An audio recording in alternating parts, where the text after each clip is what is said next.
Artróza je degeneratívne ochorenie, ktoré môže postihovať kĺby jednak v chrbtici, ale takisto aj na periférii, ako sú ramená, lakte, zápestia, drobné kĺbiky prstov rúk, bedra, kolená, členky a podobne. V chrbtici najčastejšie sa artróza vyskytuje v kĺboch, ktoré nazývame fazetové kĺby. Sú to kĺby, ktoré spájajú jednotlivé stavce navzájom. Pri ich vzájomnom pohybe dochádza k tomu, že postupne začínajú o seba trieť, čím sa vytvára zápal. Tento zápal spôsobuje pacientovi bolesti, takisto to môže byť stuhnutosť alebo iné ťažkosti. V tomto videu si povieme, čo to vlastne artróza je, ako sa diagnostikuje, aká je prevencia a jej liečba. Najčastejšie príznaky artrózy sú bolesť, ktorá môže byť lokalizovaná či už v chrbtici, alebo sa môže propagovať do končatín horných alebo aj dolných v závislosti od toho, ktorý kĺb je poškodený. Ďalším príznakom je obmedzená pohyblivosť, stuhnutosť. Medzi najčastejšie príčiny artrózy patrí vek, najčastejšie sa vyskytuje po 50. roku života, ďalej preťažovanie chrbtice, či už je to opakované nesprávne sedenie, státie alebo dvíhanie bremien v nesprávnych polohách.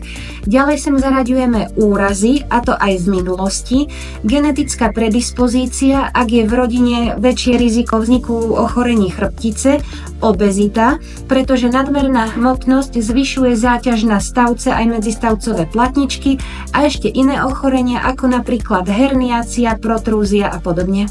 Lekára treba vyhľadať vtedy, ak bolesť pretrváva dlhodobo, ak pacientovi limituje bežné denné aktivity, ak sa postupne zvýrazňuje. Včasná diagnostika a skorá liečba môže výrazne zlepšiť kvalitu života.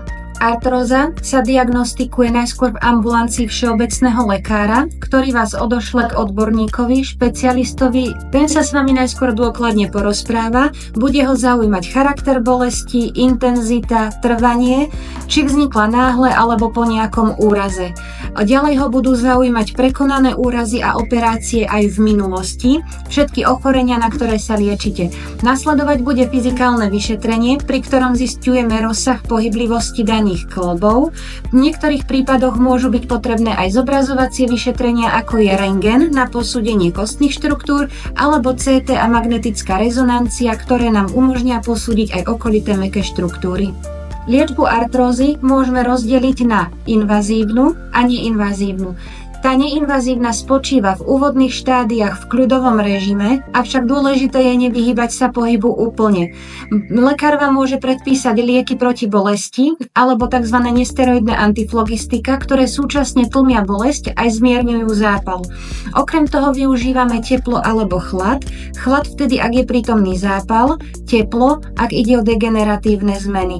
Veľmi dôležitou, dokonca nevyhnutnou súčasťou je rehabilitácia, pri ktorej sa pacienti učia cviky zamerané na chrbticu. Používame rôzne formy fyzikálnej terapie, ako je napríklad elektroliečba, magnet alebo laser. Na Rehaklinike v Dudinciach disponujeme vysokointenzívnym laserom, ktorý má vlnovú dĺžku 1063 nanometrov, čo umožňuje prienik jeho lúča až do 9 cm hĺbky tkaniva.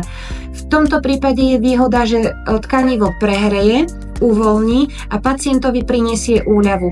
To znamená, že aj keď artróza nie je vyliečiteľné ochorenie, dajú sa zmierniť jeho príznaky, dokonca v niektorých prípadoch zlepšiť. Ak máte diagnostikovanú artrózu, či už chrbtice alebo periférnych kĺbov, po príchode na Rehakliniku Dudince absolvujete vyšetrenie u lekára, ktorý vám stanoví najvhodnejší liečebný program.